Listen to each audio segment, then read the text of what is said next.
Bab 444 Sebuah pedang disambar. Di-upload oleh Baca Suara. Jangan lupa like dan subscribe, agar kami semangat upload lebih banyak.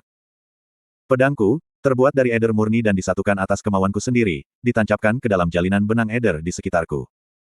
Diungkapkan oleh Godrunel Langkah Dewa, jaringan jalur kecubung menghubungkan setiap titik ke setiap titik lain di sekitarku, melalui alam eterik. Aku telah mempelajarinya dari proyeksi jin terakhir.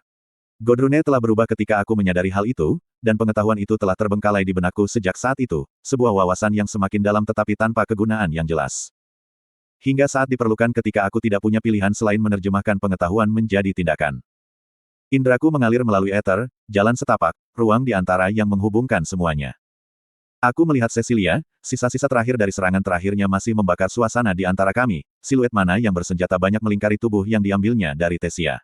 Dan Nico di sampingnya, tatapannya yang tidak yakin melayang di antara kami, tangannya meraih bahunya tetapi tidak berani menyentuhnya. Bila Aether menusuk lebih dalam ke dalam jaringan sambaran petir Aether. Aku melihat Dranif, sosoknya yang tidak sadarkan diri meringkuk di bawah bongkahan batu yang jatuh dari atap, topengnya yang hancur di puing-puing di sampingnya, dan Mawar, perisai tinta yang menempel di dagingnya tidak mampu menyembunyikan aliran darah yang terus mengalir darinya. Pinggulnya, dan Melsri di depannya, matanya yang merah dan berwarna darah mengiris udara seperti pedangnya saat dia memindahkan fokus dariku ke punggung Sylvie. Jalur-jalur itu menarik seranganku ke dalam dirinya sendiri, membimbingnya melewati ruang itu sendiri. Aku melihat kumpulan partikel mana yang menyelimuti sosok itu dalam bayang-bayang langit-langit yang bengkok dan rusak, benang mana yang berada di bawah kendalinya tumpah ke seluruh ruangan dan turun ke Sylvie dan Chul seperti jari yang menyelidiki otak mereka. Bilahnya menghantam, dan jeritan terdengar di udara. Masing-masing titik, saling menghubungkan titik lainnya. Jaringan penghubung dunia ini, alam eterik. Serangan yang dilakukan dari satu ruang namun jatuh di ruang lain. Seberkas cahaya ungu melayang sesaat di udara. Bayangan berdesir, dan Fiesa terbentuk di sekitarnya, bilahnya mencuat dari tulang dadanya. Dia melingkari dirinya sendiri seperti laba-laba, teriakannya terdengar sama tajamnya dengan kedengarannya, tapi mulutnya tetap terbuka, tangisannya yang hening entah bagaimana bahkan lebih buruk daripada ratapan Bansi. Saat dia menggeliat, gelombang rambut ungu muncul di sekitar wajahnya seperti nimbus hantu. Aku melepaskan pedangnya, dan pedang itu ditarik kembali melalui jalur eterik, meluncur keluar dari tubuhnya sehingga dia jatuh ke tanah. Cecilia dan Nico sama-sama melirik ke arah sumber teriakan itu. Melry membeku di tempatnya, ngeri dan terpaku saat dia melihat skite lainnya memantul dari ubin yang runtuh. Satu-satunya suara dalam beberapa detak jantung adalah derak api Phoenix. Meskipun darah membasahi rambutnya ke kepalanya dari tempat Chul memukulnya, potongan-potongan pikiran bingung Sylvie meluncur dengan mulus kembali ke ritme dengan mantra ilusi yang dipatahkan. Dia menerjang ke depan untuk meraih lengan Chul. Wajahnya kendur, matanya berkaca-kaca, dan dia tidak melawannya saat dia menyentaknya saat Cecilia mengirimkan bilah mana kembar yang mengiris ke arah mereka. Cecilia, aku berteriak, melepaskan ledakan Edric dari telapak tanganku yang terbuka. Nico menghindar ke samping, tapi Cecilia menerima ledakan itu secara langsung, dan beriak pada permukaan mana yang terkondensasi di sekelilingnya. Dengan satu tangan berbentuk mana, dia mengibaskan sisa ledakan terakhir seperti asap. Tetap saja, perhatiannya kembali padaku, mantranya mengiris jauh ke lantai tapi meleset dari temanku. Aku membiarkan ujung pedangku menukik ke tanah, tapi buku jariku memutih saat aku menggenggam gagang Edricnya. Cukup dengan ini. Aku mendongak dari pedangku, tatapanku tajam.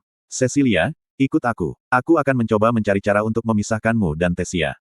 Dia mendengus, pipinya memerah, bibirnya menyeringai tak percaya. Seolah-olah aku bisa dengan mudah diombang-ambingkan, atau ditipu. Kamu pembohong, Grey, dan orang jahat. Di belakangnya, mulut Nico setengah terbuka. Dia ragu-ragu, tenggorokannya terasa kering, lalu akhirnya berkata, kita harus mendengarkan Arthur. Wawasannya tentang Aether bahkan melampaui naga. Mungkin dia bisa. Cecilia memotongnya. Jangan tertipu. Giliran Cecilia yang ragu. Matanya beralih dari Nico ke arahku, lalu kembali lagi.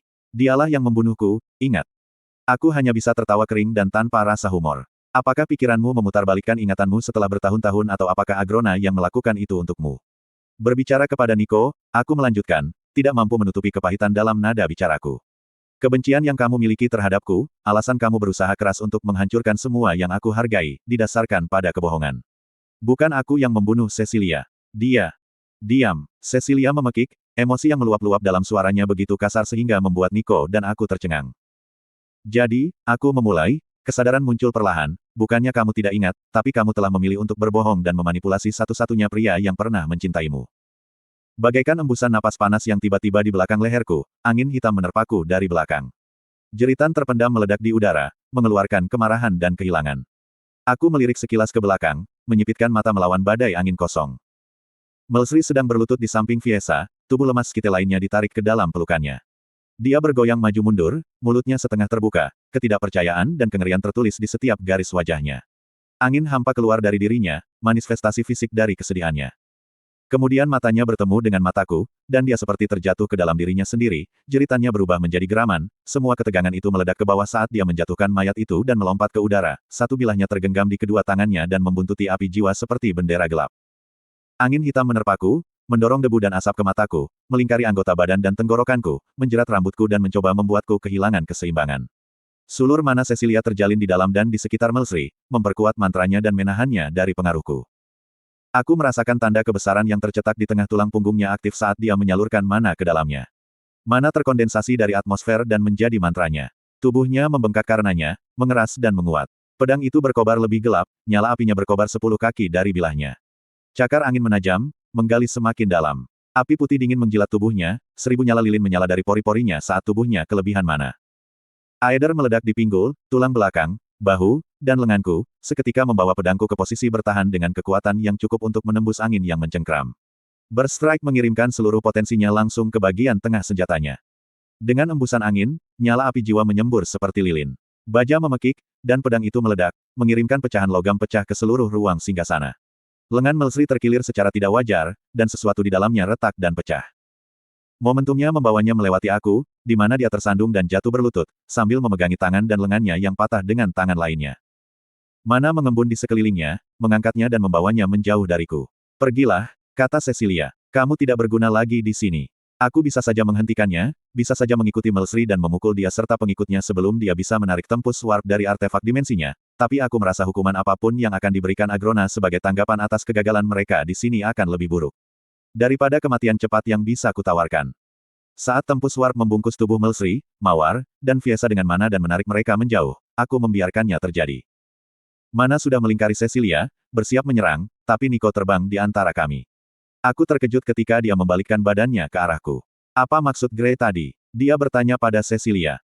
Itu semua sudah berlalu, jawabnya, rahangnya terkatup rapat dan matanya melebar. Bukan itu yang penting saat ini, atau untuk masa depan. Aku tidak pernah membunuh Cecilia. Bentakku, amarahku meningkat. Tindakan Cecilia atau Nico sama sekali tidak masuk akal bagiku. Nico rupanya menjadikan dirinya senjata bagi seorang tiran jahat semata-mata untuk menghidupkan kembali cintanya yang telah mati, tapi kemudian dia membiarkannya diubah menjadi senjata juga, nasib yang sama dengan kehidupan terakhirnya, yaitu dia bunuh diri di kehidupanku.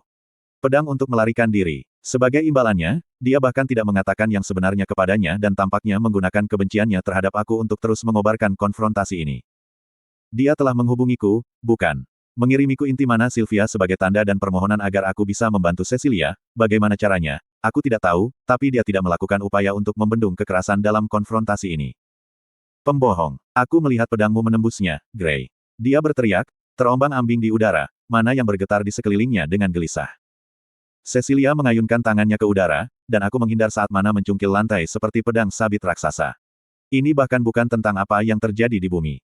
Nico, Agrona menginginkan inti Grey. Itu dia. Grey tidak penting lagi, dia hanyalah penghalang antara kita dan mendapatkan apa yang kamu inginkan, bukan begitu?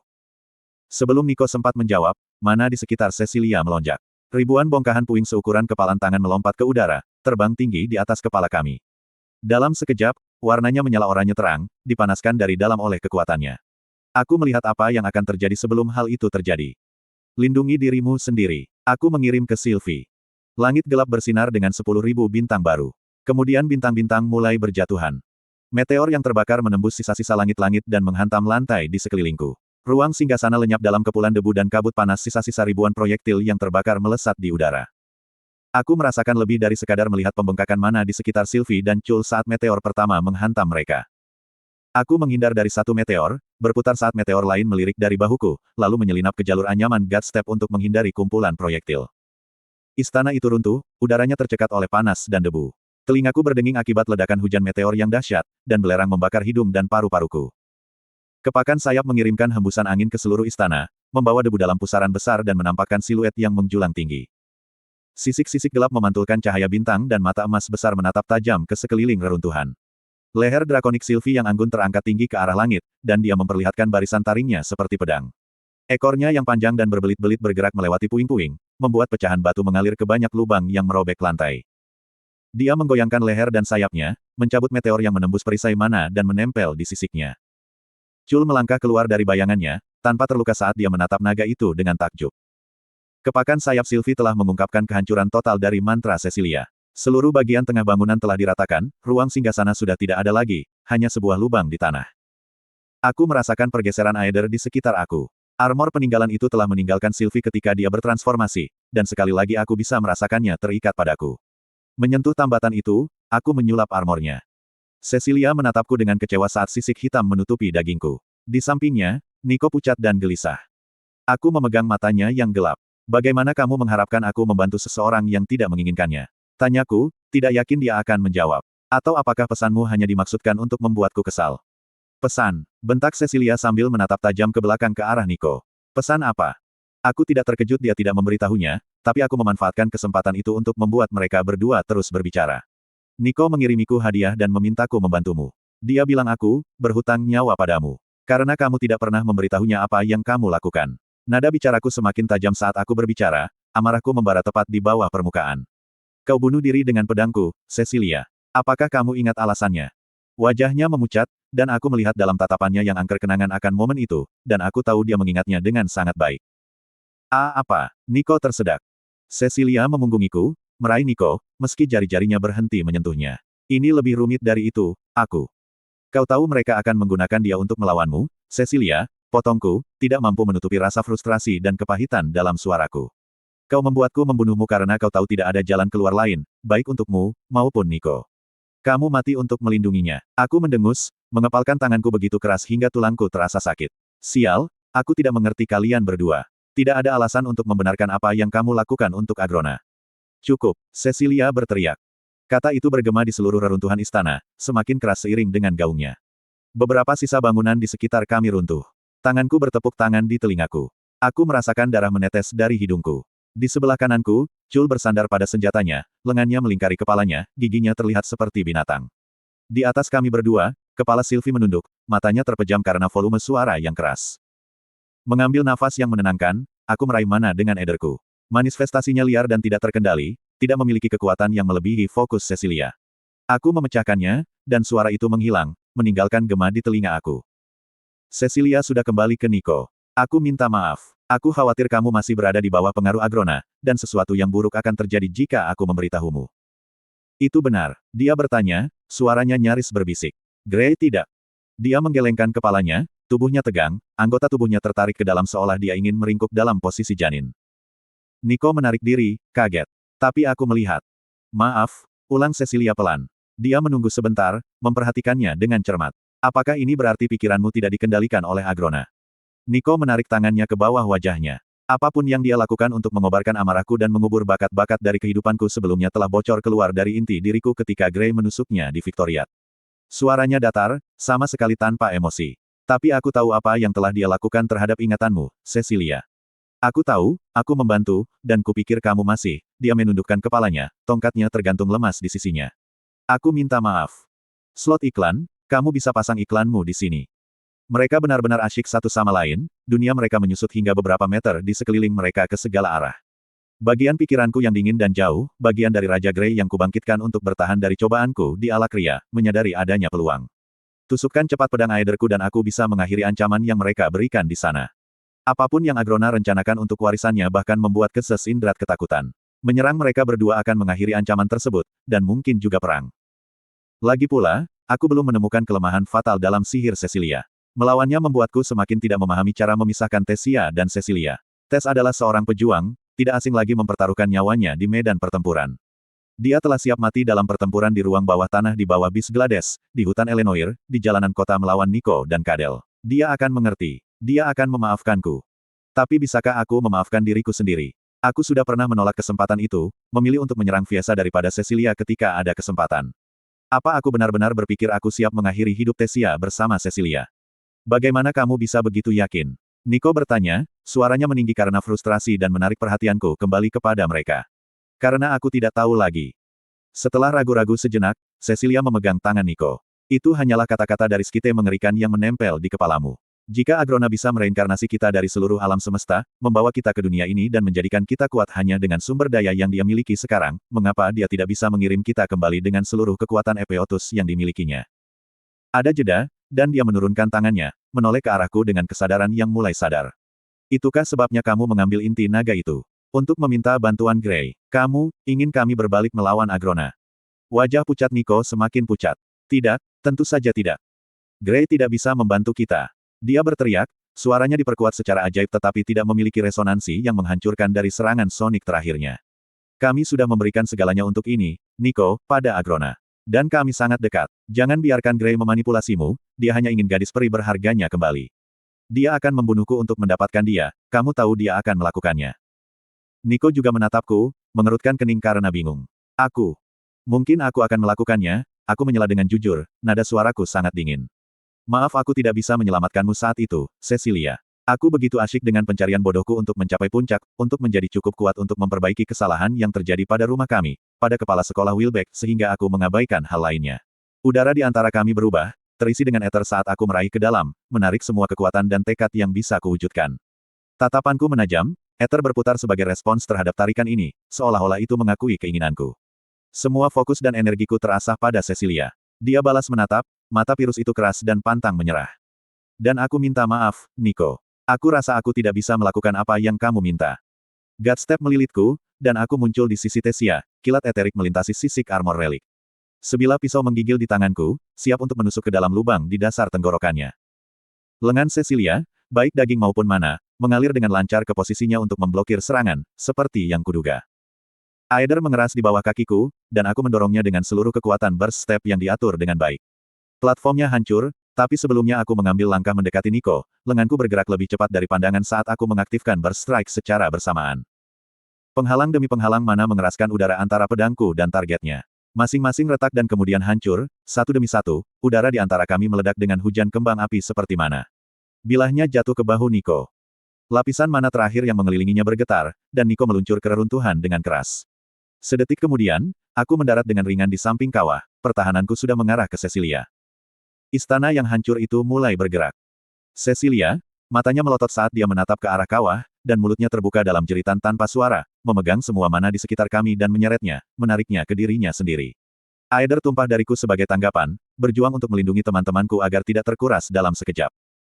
Bahkan saat aku menahan mantra penguras mana, aku merasakan mana yang mengembun saat dia mempersiapkan serangan kedua. Kilatan api oranye terang menarik perhatianku pada senjata Chul yang terbang seperti meteor menuju Cecilia. Semua lengan mananya mengalir di sekelilingnya, menghentikan senjatanya di udara. Itu meledak menjadi bola api emas saat seberkas mana murni membelah ruang singgasana yang runtuh. Api Phoenix dan mana naga berputar, bergabung menjadi pusaran kekuatan destruktif, dan Cecilia menghilang dalam ledakan tersebut. Menaruh pijakanku, aku menyulap pedang Eder kedua di atas bahu kiriku, lalu yang ketiga dalam posisi membayangi pedang di tanganku. Akhirnya, yang keempat muncul di dekat pinggul kiriku. Aether meledak secara berurutan ke seluruh tubuhku, mendorongku maju. Dengan seluruh konsentrasiku, aku mengayunkan keempat bilahnya. Sesuatu menghantam dadaku di tengah burst step. Dunia berubah lebih cepat dari yang bisa aku bayangkan, dan aku berdampak pada sesuatu yang keras. Aku kembali berdiri sebelum aku memahami apa yang terjadi, dengan Sylvie yang menjulang tinggi di atasku, satu cakarnya menopang punggungku. Aku meringis saat gabungan sihir terakhir Chul dan Sylvie berputar ke tubuh Cecilia. Dia telah menyerap semuanya. Melalui rilmet aku bisa melihat bagaimana tubuhnya menghancurkan mana murni berwarna lavender yang diproyeksikan Sylvie. Pemandangan itu membuatku merinding, tanpa inti, prosesnya tampak jauh lebih cepat, hampir seketika, dan jauh lebih mengerikan. Dia bahkan bisa menyerap mantra yang sudah terbentuk. Sylvie berpikir, kaget. Mata Cecilia yang lapar melihat mana berwarna ungu mengalir di tangannya dan di antara jari-jarinya, mana naga. Untuk sesaat, dia tampak tenggelam dalam pikirannya, hampir kagum. Dari sudut mataku, aku melihat Chul melompat ke udara, tinjunya terbungkus dalam cakar berbentuk api. Cecilia, yang tertarik pada mana yang dia serap dari Sylvie, lambat bereaksi. Paku besi darah muncul dari bayangannya saat cakar itu menebas tenggorokannya, menangkap dan menangkis serangan itu. Panasnya mantra Chul menembus logam hitam itu dan menebas rahang Cecilia saat dia tersentak menjauh. Mana terkondensasi menjadi pendobrak yang menghantam Chul dan membuatnya menjauh. Cecilia mengangkat tangannya ke rahangnya, tapi pukulan itu hanya menyisakan sedikit abu di kulit putihnya. Nico bangkit dari kawah yang dibentuk tubuhnya, tongkatnya di tangan, keempat permata bersinar. Darah mengalir deras dari hidung dan mulutnya, dan lengannya terkulai lemas di sisi tubuhnya. Namun, Saat dia melihat Chul mendarat dengan keras di antara puing-puing, dia masih memiliki energi untuk terbang mengejarnya. Paku-paku besi darah melesat di depannya seperti selusin anak panah hitam. Dengan kepakan sayapnya yang berat, Sylvie meluncur ke udara, berputar ke atas, dan kemudian terjun ke arah Cecilia. Cakar, taring, dan ekornya berkedip-kedip. Memanggil kembali pedang Aetherku, aku bergegas untuk mendukung ikatanku. Pancaran energi ungu yang terang menusuk dan menusuk Cecilia dari segala arah. Salah satunya mengenai bahunya tetapi memantul dari penghalang mana alaminya. Satu lagi tusukan ke pahanya tapi meluncur ke samping. Ekor Sylvie membuatnya kehilangan keseimbangan, dan serangan ketigaku mendarat dengan kuat di tulang rusuknya. Mananya hilang, dan bila Aether menggigit daging di sana. Dia mendesiskan kutukan, dan tanah lenyap dari bawah kakiku. Melompat dari gumpalan Aether yang mengeras, aku melaju ke depan dengan keempat bilah Aether sekaligus, membuat Cecilia kembali ke ikatanku. Cakar Sylvie menghantam Cecilia, yang kakinya lemas saat dia berlutut. Kilatan mana meledak keluar dari Cecilia, membumbui tubuh besar Sylvie. Aku bisa merasakan dia melemah dengan setiap pukulan. Raungan pertarungan Chul memenuhi udara saat aku merasakan Nico berusaha terbang ke arah kami. Aku mengalihkan perhatianku, menebas dan menebas Cecilia dengan senjata sihirku dengan sebagian besar fokusku, tapi mengalihkan sedikit ke pertarungan antara Chul dan Nico. Chul sedang bergulat dengan Nico di udara, tongkat itu ditarik kembali ke tenggorokan Nico. Dengan dorongan ke bawah, dia membanting Nico yang jauh lebih kecil ke tanah terlebih dahulu, lalu tinjunya terbungkus api oranye saat mulai memukul teman lamaku. Sebuah paku hitam melonjak dari tanah dan menembus lengan bawah Chul, tapi dia hanya melepaskannya, mengarahkannya ke bawah, dan mengangkatnya ke atas kepalanya saat dia bersiap untuk membantingnya ke dalam wujud Nico yang tengkurap. Cahaya terang menelan medan pertempuran sebelum pukulannya jatuh. Sylvie, aku berteriak dalam pikiranku saat aku merasakan mana yang diseret darinya. Kamu seharusnya tahu kamu tidak bisa bertahan lama melawanku. Suara Cecilia bergema di seluruh medan perang saat cahaya meredup untuk mengungkapkan aliran mana yang mengalir dari Sylvie dan ke Cecilia. Jantungku tidak berdetak beberapa kali saat keputusasaan menguasaiku. Jalan eterik memanggilku, dan aku melangkah ke dalamnya.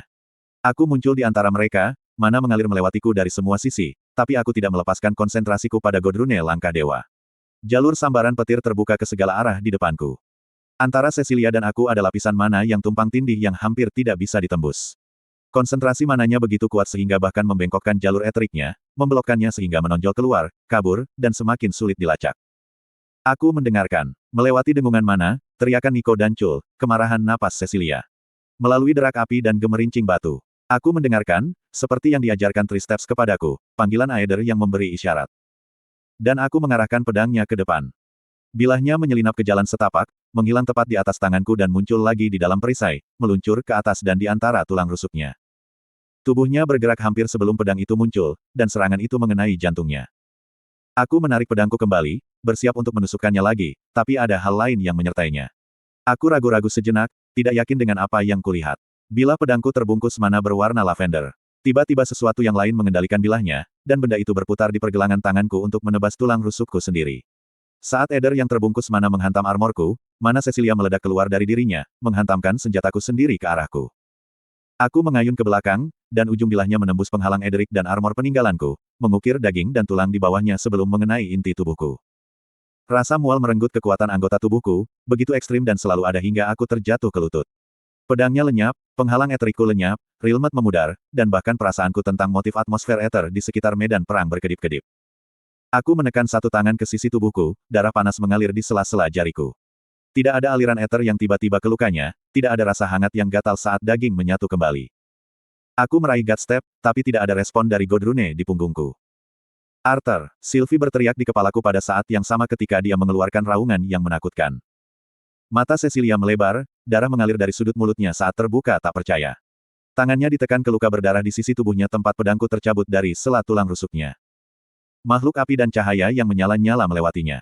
Aku hanya melihat garis sayap, terang menyilaukan di langit hitam, sebelum cakar panas melingkariku dan mengangkatku, lalu angin hangat yang menyengat, dan kami melaju meninggalkan istana, kota Nirmala dengan cepat menghilang di belakang kami saat kami memperoleh ketinggian. Sylvie, pikirku putus asa, rasa panik menggeliat di ususku. Aku di sini, dia praktis berteriak dalam pikiranku, sarafnya terasa panas, sangat lemah karena jumlah mana yang telah diambil darinya sehingga dia berjuang untuk mempertahankan bentuk drakoniknya. Tapi mereka datang, Arthur. Aku menatap menembus kegelapan ke arah istana di kejauhan, membara dengan nyala api kecil dan mengeluarkan gumpalan kecil asap hitam yang berkumpul di langit di atasnya. Ada percikan api di malam hari, seperti bintang jatuh yang mengejar kami melintasi langit. Yang lebih lambat, meluncur di udara saat dia berjuang untuk mengimbanginya, adalah Nico. Chul mengeluarkan suara melengking yang membelah langit malam seperti guntur. Tidak bisa menyelesaikan yang berlendir, sedikit. Seberkas cahaya putih panas membelah langit, nyaris mengenai sayap Chul.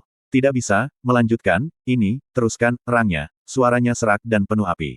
Aku meraih rune penyimpanan ekstra dimensi dan tembus melengkung di dalamnya, tapi tidak merespon. Aku berjuang untuk menenangkan detak jantungku yang cepat sehingga aku bisa fokus dan mengalihkan indraku ke dalam, memeriksa inti tubuhku. Lukanya dalam dan mengeluarkan banyak darah. Perasaanku terhadap ether dengan cepat memudar, dan sesekali aku bisa merasakan partikel itu sendiri. Semua eder yang berjuang untuk menyembuhkan tubuhku terfokus pada intiku.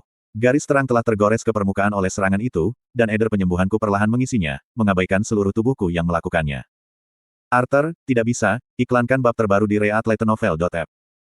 Jantungku berdebar kencang saat aku terjun ke bawah. Chul, sekali lagi berbentuk manusia, berbalik-balik di udara di sampingku saat darahku mengalir deras melewati kami berdua. Bayangan hitam di atas hitam mendekati kami, dan Sylvie mengangkat kami masing-masing dengan cakarnya tepat saat pancaran mana lainnya melintas. Kita tidak akan berhasil sejauh ini, Arthur, kamu terluka. Benar-benar sakit. Karena kekurangan waktu atau energi untuk menjelaskan, aku membiarkannya masuk ke dalam pikiranku saat aku meraih aether di sekitar intiku. Aku menghendakinya mengalir ke lenganku, tempat bentuk mantra untuk penyimpanan dimensional berada. Tetesan air menjawab. Aku mendorong lagi, lebih keras, memohon saat aku menunjukkan niatku pada Eder. Sedikit lagi memisahkan diri. Bentuk mantra itu menggelitik dagingku. Sambil mengumpat, aku menarik lenganku melewati ujung cakar Sylvie, meninggalkan luka yang dalam. Kantong Eder lainnya menjalar ke lenganku.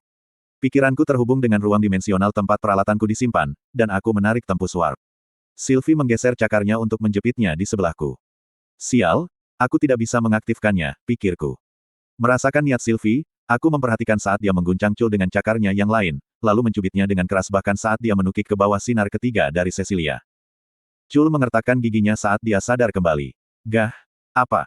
Tempusnya melengkung. Sylvie menggelegar. Matanya berusaha keras untuk fokus ke arahku, lalu perangkat itu tersemat di sebelahku. Kamu perlu mengaktifkan perangkatnya, aku tersedak, darah memenuhi mulutku saat aku berbicara. Sylvie menggerakkan cakarnya bersamaan, dan Chul meletakkan tangannya di atas lengkungan tempus. Mana miliknya mengalir dengan lemah. Sylvie tersentak ketika sebuah sinar menghantamnya, dan kami melayang di udara. Cakarnya mengendur, dan lengkungan tempusnya bergeser. Aku memeluknya, kepalaku melayang saat lukaku meledak karena rasa sakit karena gerakan dan usaha. Dia menyusul. Chul mengeluarkan lebih banyak mana, dan aku memprogram perangkatnya. Sylv, bertransformasi, pikirku, menunggu. Pikirannya kembali kepadaku bukan dalam kata-kata melainkan dalam ketidakpercayaan murni, diwarnai dengan kecurigaan bahwa aku telah kehilangan kemampuanku karena kehilangan banyak darah. Lakukan saja. Kepalanya meringkuk untuk menatapku, menatap mataku. Pengunduran diri bocor melalui koneksi kami, dan dia tiba-tiba diliputi mana. Cakar di sekelilingku, Chul, dan lengkungan tempusnya surut, dan Sylvie menyusut kembali ke wujud seorang gadis remaja. Kami terjatuh. Aku mengaktifkan tempus warp. Sebuah portal muncul di udara di bawah kami, dan kami semua terjun melewatinya. Di sisi lain, kami tumpah ke tanah seperti tulang yang terguling, lengkungan tempusnya memantul sebelum menabrak tengah semak mawar. Melepaskan diriku sendiri, aku menatap melalui portal ke wajah Cecilia yang marah ketika oval yang bersinar itu berkedip-kedip.